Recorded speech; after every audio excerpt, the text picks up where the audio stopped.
इल्मी, अब तो क्लियर है ना, अब तो कुछ बचा नहीं है ना शाजिया, आरएलडी की एंट्री होने वाली है ना। देखिए मानक जी, बहुत अच्छा गाना है, नाना करके प्यार तुम्ही से कर बैठे। करना था इनकार मगर इकरार तुम्ही से कर बैठे। क्या बात है। तो आप ये इनकार और इकरार के बीच की जो दूरी थी वो कहीं ना कहीं पट रही है, पाटी जाएगी।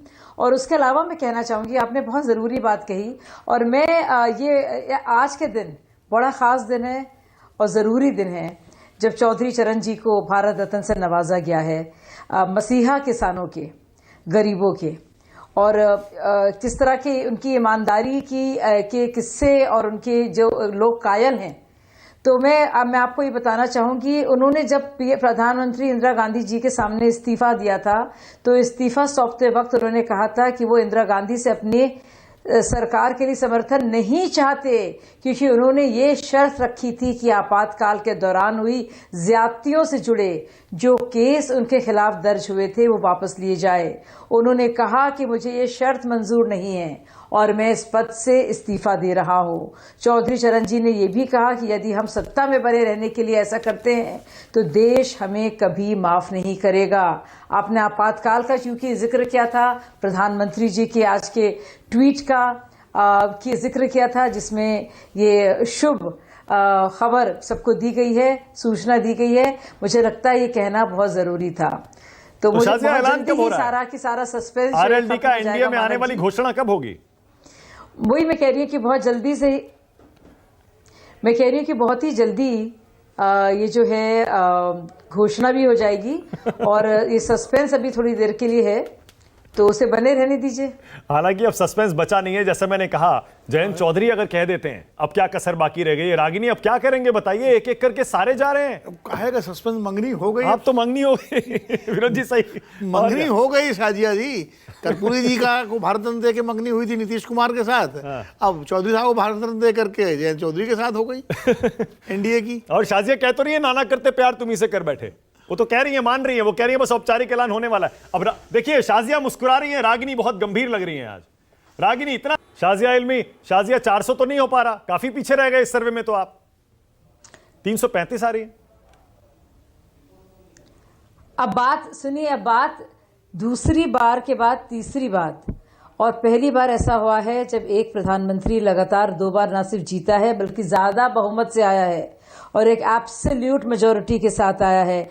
उसमें भी आप कह रहे हैं कि 400 से थोड़ा कम लग रहा है, तो उसमें भी आपने कोई ना कोई खामी ढूंढी ली है। लेकिन आप सोचिए जरा किस मतलब सच में मानना पड़ेगा मानक। अच्छा मानक, अब ये देखिए आप आपने सबकी बात सुनी, ऐसा क्या है कि ये सारे के सारे घटक जो बहुत ही चाय समोसे पर चर्चा करके इकट्ठा हुए थे, गलबलियां डालकर बातें कर रहे थे कि कैसे संविधान को बचाएंगे, कैसे मोदी जी से बचाया जाएगा पूरे भारत को, क्या कुछ होगा। अब आप देखिए, जब एक दूसरे को ही नहीं समझा पा रहे हैं और खुद अपने आप को नहीं समझा रहे हैं, तो क्या ये वोटर के पास को खाक समझाएंगे? अब ये सोचने वाली बात है।